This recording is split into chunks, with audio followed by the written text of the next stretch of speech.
Dear students, आज हम revise करने जा रहे हैं अब तक जो हमने इस वीक में कवर किया है। फर्स्ट टॉपिक हमने कवर किया था drawback of Rutherford model of atom. Rutherford model atom की स्टेबिलिटी को एक्सप्लेन नहीं कर पाया था। इलेक्ट्रोमैग्नेटिक कॉन्सेप्ट क्या कहता है, जब एक चार्ज पार्टिकल दूसरे चार्ज पार्टिकल के अराउंड मूव करता है तो उस केस में वो एनर्जी रेडिएट करेगा।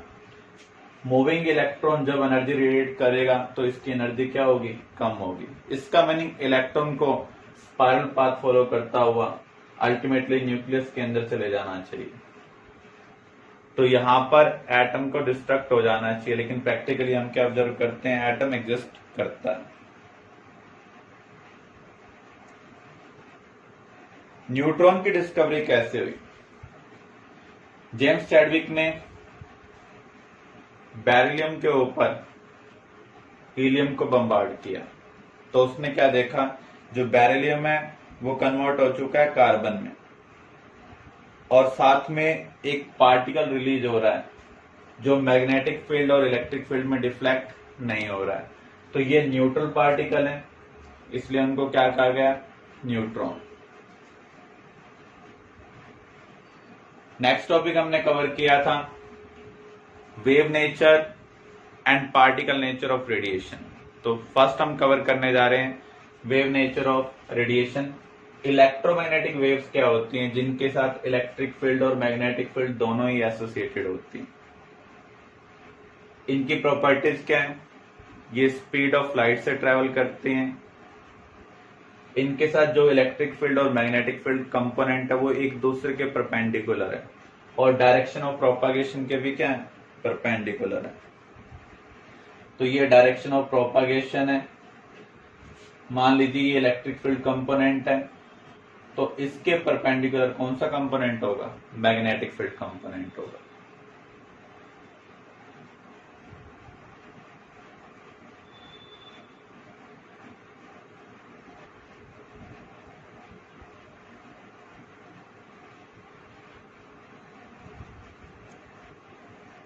वेव के कैरेक्टरिस्टिक्स क्या है?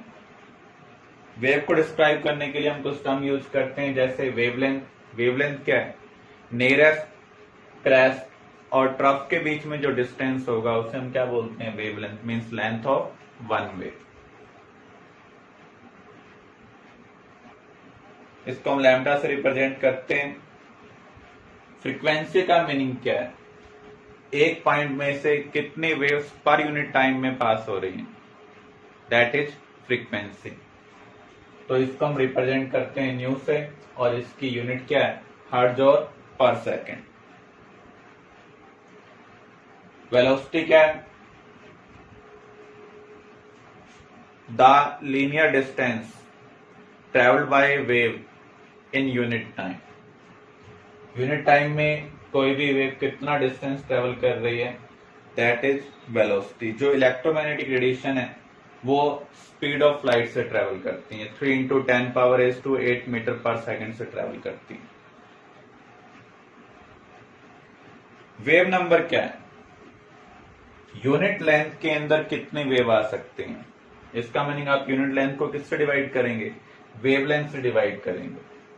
इसकी यूनिट क्या होती है, पर सेंटीमीटर, लेकिन ये कोई फिक्स यूनिट नहीं है। यूनिट लेंथ आप मीटर भी ले सकते हैं, तो उस केस में वेवलेंथ आपको मीटर में लेनी होगी। अगर हम सभी टाइप की रेडिएशंस को अरेंज कर दें on the basis of decreasing wavelength, increasing frequency, तो उस अरेंजमेंट को हम क्या बोलते हैं, इलेक्ट्रोमैग्नेटिक स्पेक्ट्रा। तो यहां पर जो गामा रेज है उनकी वेवलेंथ सबसे कम है, उसके बाद एक्सरे की उससे ज्यादा, यूवी की उससे ज्यादा, देन विजिबल उससे ज्यादा, इंफ्रारेड की उससे ज्यादा, रेडियो वेव की।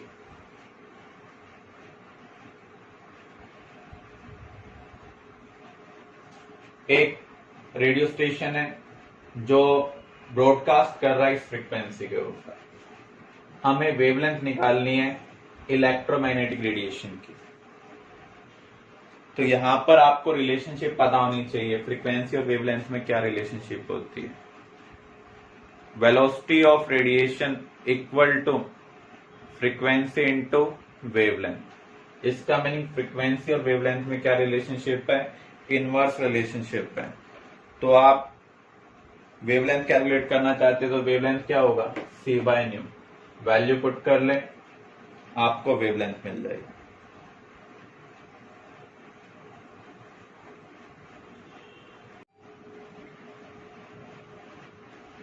वेव नेचर में हमने कवर किया था, वेव नेचर के थ्रू हम रिफ्लेक्शन, रिफ्रैक्शन, डाइफ्रैक्शन इन सबको एक्सप्लेन कर सकते हैं, लेकिन photo electric effect, black body radiation को हम एक्सप्लेन नहीं कर सकते। वेव नेचर के अकॉर्डिंग जो एनर्जी है वो किसके ऊपर डिपेंड करती है, इंटेंसिटी के ऊपर। इंटेंसिटी का मीनिंग क्या है, number of radiations per unit area. इसका मीनिंग क्या, अगर हम नंबर ऑफ रेडिएशंस इंक्रीज करेंगे तो एनर्जी भी क्या होगी, इंक्रीज होगी।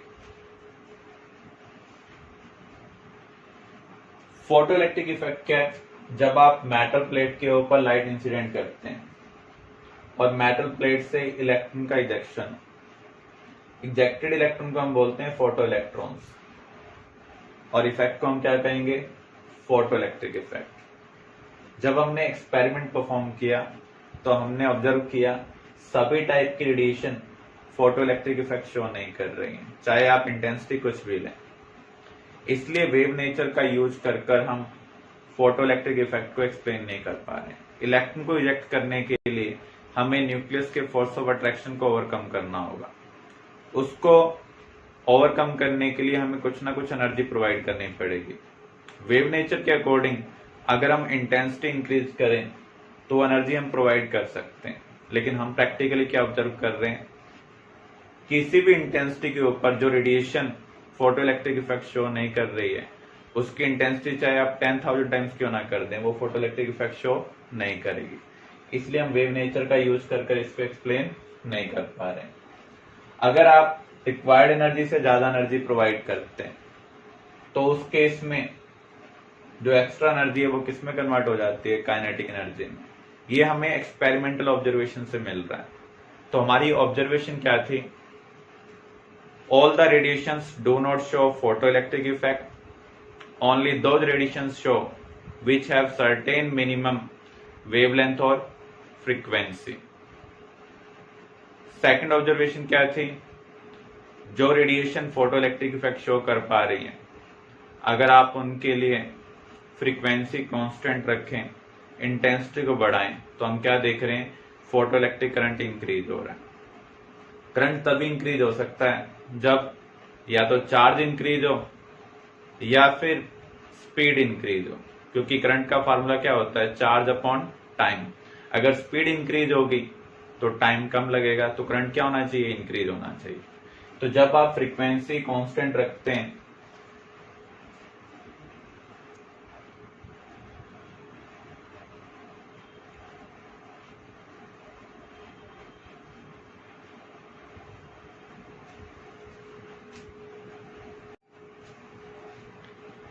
वेव नेचर का यूज कर हम रिफ्लेक्शन, रिफ्रैक्शन, डाइफ्रैक्शन इनको एक्सप्लेन कर सकते हैं, लेकिन photo electric effect, black body radiation को हम एक्सप्लेन नहीं कर पा रहे हैं। वेव नेचर के अकॉर्डिंग जो एनर्जी है वो किसके ऊपर डिपेंड करती है, इंटेंसिटी के ऊपर डिपेंड करती है। वेव नेचर के अकॉर्डिंग हम क्या कहते हैं, जो रेडिएशन है वो क्या है, कॉन्टिन्यूस फॉर्म ऑफ एनर्जी। तो कॉन्टिन्यूस फॉर्म ऑफ एनर्जी के बेस पर हम फोटो इलेक्ट्रिक इफेक्ट और ब्लैक बॉडी रेडिएशन को एक्सप्लेन नहीं कर सकते। तो अब हम रिवाइज करने जा रहे हैं फोटो इलेक्ट्रिक इफेक्ट। जब आप मेटल प्लेट के ऊपर लाइट को इंसिडेंट करते हैं तो उस केस में इलेक्ट्रॉन का इजेक्शन हो भी सकता है और नहीं भी। इसका रीजन क्या है, किसी भी एटम के अंदर इलेक्ट्रॉन को न्यूक्लियस अट्रैक्ट करता है। जब तक हम उस अट्रैक्शन को ओवरकम नहीं करेंगे तब तक इलेक्ट्रॉन फ्री नहीं हो सकता, इलेक्ट्रॉन इजेक्ट नहीं हो सकता है। तो जिन रेडिएशंस के पास उस फोर्स ऑफ अट्रैक्शन को ओवरकम करने की एनर्जी प्रेजेंट है वो इलेक्ट्रॉन को इजेक्ट कर सकते हैं, अदर रेडिएशन इलेक्ट्रॉन को इजेक्ट नहीं कर पाएंगे।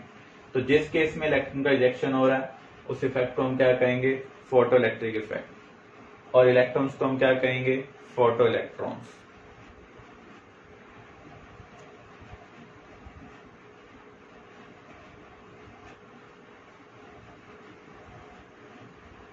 तो यहां पर आप देख सकते हैं हमने एक सेटअप लिया हुआ है, मेटल प्लेट को हमने नेगेटिव टर्मिनल से कनेक्टेड किया हुआ है, मीन्स उसको कैथोड बनाया हुआ है, और एक रोड और है जिसे हमने क्या बना रखा है, एनोड। अब मेटल प्लेट के ऊपर हम लाइट को इंसिडेंट करवा रहे हैं, इलेक्ट्रॉन का इजेक्शन हो रहा है या नहीं हो रहा है वो हमें कैसे पता चलेगा? सर्किट के अंदर अगर करंट फ्लो होगा तो उस केस में इलेक्ट्रॉन का इजेक्शन हो रहा है, अदरवाइज इलेक्ट्रॉन का इजेक्शन नहीं होगा। मींस इलेक्ट्रॉन मेटल प्लेट से एनोड तक रीच करने चाहिए, इमिटर प्लेट से कलेक्टर प्लेट तक रीच करने चाहिए।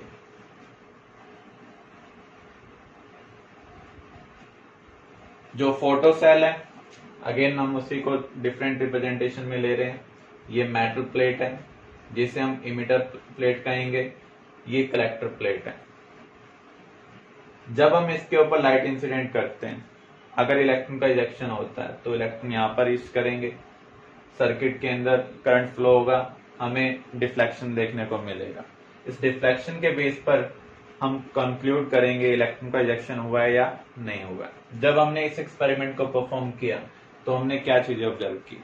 सभी रेडिएशन फोटोइलेक्ट्रिक इफेक्ट शो नहीं करते हैं, वही शो करते हैं जिनके पास एक सर्टेन मिनिमम एनर्जी है, मीन सर्टेन मिनिमम फ्रीक्वेंसी है।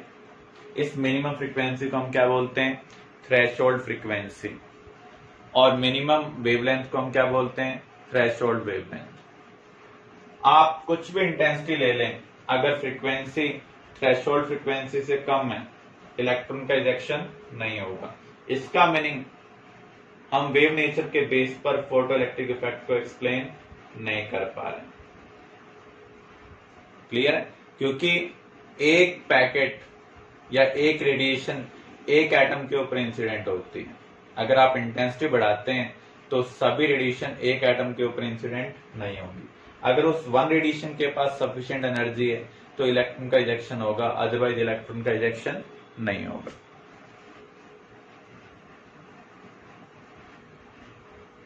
हमने क्या ऑब्जर्व किया? Up to threshold frequency electron का इजेक्शन हो ही नहीं रहा है, मींस फोटो इलेक्ट्रिक करंट हमें देखने को नहीं मिल रहा। उसके बाद जैसे जैसे हम फ्रीक्वेंसी बढ़ा रहे हैं, फोटो इलेक्ट्रिक करंट इंक्रीज हो रहा है। फोटो इलेक्ट्रिक करंट कैसे इंक्रीज हो रहा है?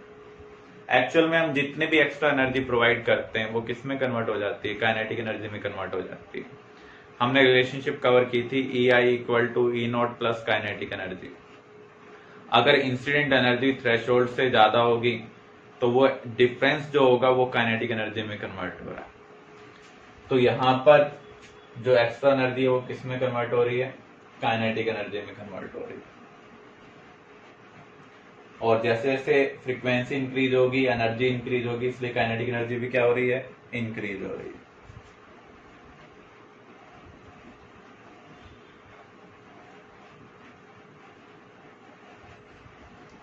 फोटो इलेक्ट्रिक एलिमेंट कोई भी न्यूमेरिकल आपके पास आता है तो उस केस में आपको रिलेशनशिप यूज करनी है, EI equal to E0 plus kinetic energy. E0 क्या है? थ्रेशोल्ड एनर्जी और वर्क फंक्शन ऑफ मैटर। इस न्यूमेरिकल में आपको क्या दिया हुआ है? A photon of frequency 7.5 into 10⁻⁴ hertz strike a metal surface. As a result electrons are emitted with a velocity of 5.85 into 10⁻⁵ meter per second. The minimum energy required to remove an electron from the metal surface. इसका meaning ये threshold energy के regarding पूछ रहा है। तो सबसे पहले हम रिलेशनशिप यूज करेंगे, EI equal to E0 plus kinetic energy. Kinetic energy क्या होगी? Half of mv²। मास आपको इलेक्ट्रॉन का दिया हुआ है, वेलोसिटी दी हुई है, तो हम काइनेटिक एनर्जी कैलकुलेट कर सकते हैं। फ्रीक्वेंसी दी हुई है तो इंसिडेंट एनर्जी भी हम मैक्स प्लैंक क्वांटम थ्योरी का यूज कर कैलकुलेट कर सकते हैं। अकॉर्डिंग टू मैक्स प्लैंक जो एनर्जी है वो फ्रीक्वेंसी के डायरेक्टली प्रोपोर्शनल है, इसलिए यहां पर हम क्या लिखेंगे? Equal to hν। तो यहां से आप E0 की वैल्यू कैलकुलेट कर लें। E0 क्या होगा? hν minus this. क्लियर?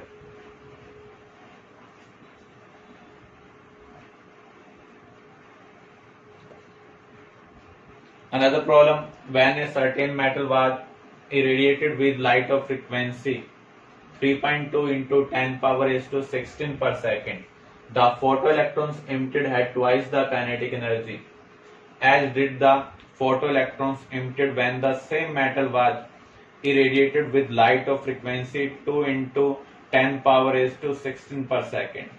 हमें थ्रेशोल्ड फ्रीक्वेंसी निकालनी है।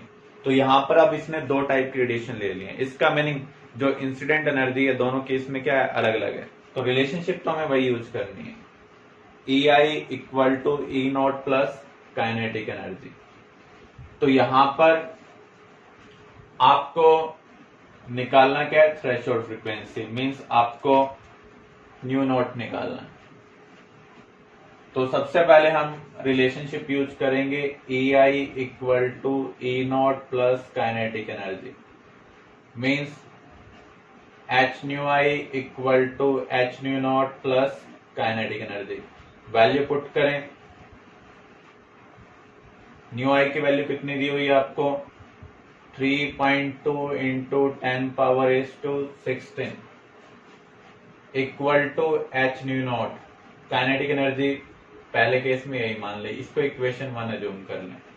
दूसरे केस में ये क्या कह रहा है कि हमने जो फ्रीक्वेंसी यूज की है वो कितनी यूज की, 2 इंटू 10 पावर इज टू 16। तो ये कह रहा है कि जो ये वाला केस है इसमें जो काइनेटिक एनर्जी है इसके कंपैरिजन में डबल है। तो यहां पर काइनेटिक एनर्जी बाय 2 ले लें, या आप ये कर सकते हैं इस केस को अगर आपने 2x अज्यूम किया तो ये क्या होगा, x होगा। This is equation 2। इक्वेशन 2 को 2 से मल्टीप्लाई कर दें और सब्ट्रैक्ट कर दें, x वाली टर्म क्या हो जाएगी, कैंसिल हो जाएगी। अब सॉल्व कर लें आप और न्यू नॉट कैलकुलेट कर लें। हमने यहाँ पर दो केस की इक्वेशन ली है, केस 1 में जो काइनेटिक एनर्जी है दूसरे केस से डबल है, तो दोनों की इक्वेशन हमने बना ली है। तो अब हमें x वाली टर्म, काइनेटिक एनर्जी वाली टर्म कैंसिल करनी है। तो अगर मैं इसको 2 से मल्टीप्लाई कर दूं तो ये 2x हो जाएगा। तो यहां पर इक्वेशन 1 में से सेकंड इक्वेशन को हम सब्ट्रैक्ट करेंगे आफ्टर मल्टीप्लाइंग विद 2। आप थ्रेशोल्ड फ्रीक्वेंसी कैलकुलेट कर सकते हैं। अब हम रिवाइज कर रहे हैं Max Planck quantum theory. According to Max Planck किसी भी सब्सटेंस से जो रेडिएशन इमिट या अब्जॉर्ब होती है वो कॉन्टिन्यूसली नहीं होती है। वो कैसे होती है, डिसकॉन्टिन्यूसली होती है in the form of small packets. In packets को हम क्या बोलते हैं, क्वांटा। और लाइट के केस में हम इन पैकेट्स को क्या बोलते हैं, फोटॉन्स। एक्चुअल में जो पैकेट है उनके निकलने की स्पीड इतनी ज्यादा है, रिसीव होने की स्पीड इतनी ज्यादा है कि हम उसको विजुलाइज ही नहीं कर पाते हैं। वो हमें कॉन्टिन्यूटी में दिखाई देती है लेकिन एक्चुअल में कॉन्टिन्यूटी में नहीं होती है। और किसी भी पैकेट की एनर्जी किसके ऊपर डिपेंड करती है, फ्रीक्वेंसी के ऊपर डिपेंड करती है। प्रोपोर्शनैलिटी का सिंबल हटाएंगे तो एक कांस्टेंट आएगा, that is Max Planck constant. किसी भी सब्सटेंस से जो एनर्जी निकली है वो किसके ऊपर डिपेंड करेगी, टोटल नंबर ऑफ पैकेट्स के ऊपर डिपेंड करेगी। इसलिए ई टोटल क्या होगा, NH न्यू। किसी भी इलेक्ट्रिक बल्ब से कितने फोटॉन्स निकले हैं अगर हमें ये कैलकुलेट करना हो तो हम ये रिलेशनशिप यूज कर सकते हैं। एन यहाँ पर रिप्रेजेंट कर रहा है नंबर ऑफ पैकेट्स को और ये रिप्रेजेंट कर रहा है एनर्जी ऑफ 1 पैकेट। तो इसका यूज कर हम फोटोइलेक्ट्रिक इफेक्ट को एक्सप्लेन कर सकते हैं।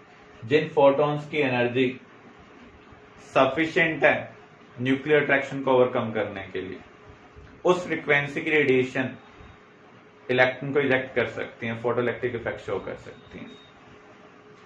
इसका हमने टॉपिक कवर किया था ब्लैक बॉडी रेडिएशन। जब आप किसी बॉडी को हीट करते हैं आपको अलग अलग रेडिएशन मिलती है एट डिफरेंट टेम्परेचर। आपने RNPs को हीट किया, बिगिनिंग में आप सिर्फ हीट फील करेंगे, इंफ्रारेड रेडिएशन मिलेगी, फिर उसका कलर रेडिश हो जाएगा, देन येलो। तो यहां पर आप देख रहे हैं डिफरेंट कलर की रेडिएशन निकल रही है। वेव नेचर क्या कहता है, किसी सब्सटेंस से जो रेडिएशन निकलती है वो कॉन्टिन्यूसली निकलती है, लेकिन ये जो ऑब्जर्वेशन है ये क्या कह रहा है, डिसकॉन्टिन्यूटी हो रही है। अभी आपको इंफ्रारेड मिल रहा था, फिर रेड मिल रहा है, फिर क्या मिल रहा है, येलो। तो इसको वेव नेचर एक्सप्लेन नहीं कर पा रहा था। तो इसको एक्सप्लेन करने के लिए हम किसका यूज कर सकते हैं, मैक्स प्लैंक क्वांटम थ्योरी का यूज कर सकते हैं। जब हम टेम्परेचर इंक्रीज करते हैं तो जो पार्टिकल्स हैं सॉलिड के वो ज्यादा वाइब्रेट करते हैं। जितना ज्यादा वाइब्रेशन होगा उतनी हायर एनर्जी रेडिएट होगी, और जो एनर्जी है वो किसके डायरेक्टली प्रोपोर्शनल है? फ्रीक्वेंसी के।